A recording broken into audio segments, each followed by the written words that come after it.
14 total victims, 12 with gunshot wounds and 12 with other injuries that were sustained during fleeing from the restaurant.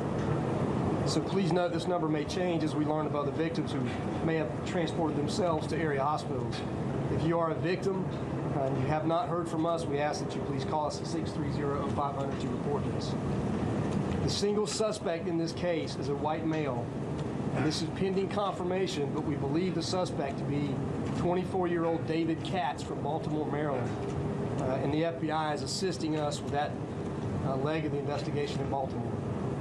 We have located and impounded the suspect's vehicle, and a search of that is pending. But we believe he stayed somewhere locally last night, maybe at a hotel. If anyone has any information about where he stayed last night, please call 630-0500 or email JSOCrimetips at JSOCrimetips@jacksheriff.org. And we will be releasing more detailed information about the suspect in the next couple of hours.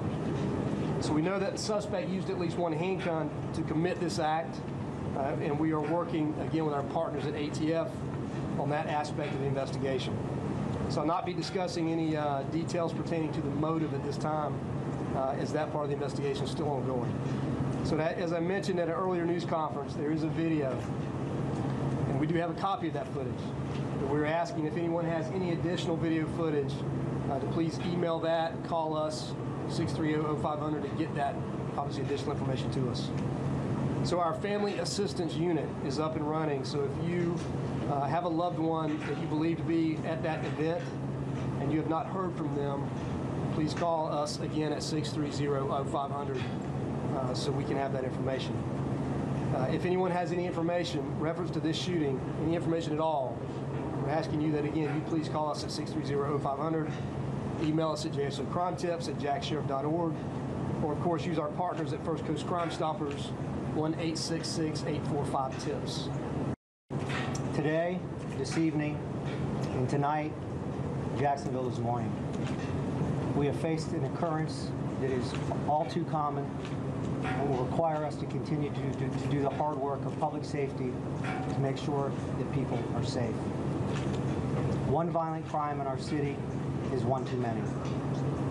Tonight, we pray for the wounded, and we pray for the families of those who are lost. Sheriff Williams and JSO are working with State Attorney Nelson and law enforcement professionals from local, state, and federal agencies. We thank them for quickly responding and securing our downtown.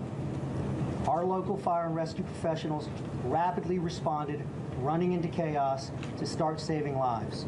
Local medical personnel at several hospitals responded perfectly. At terrible times, we see the best in people, and today is no different. There are witnesses who have not hesitated to talk to law enforcement, and we need that to continue. If you have any relevant information about this incident, you should call the numbers the sheriff and his team are publicizing. Governor Scott and scores of leaders from around the state have expressed their condolences and support.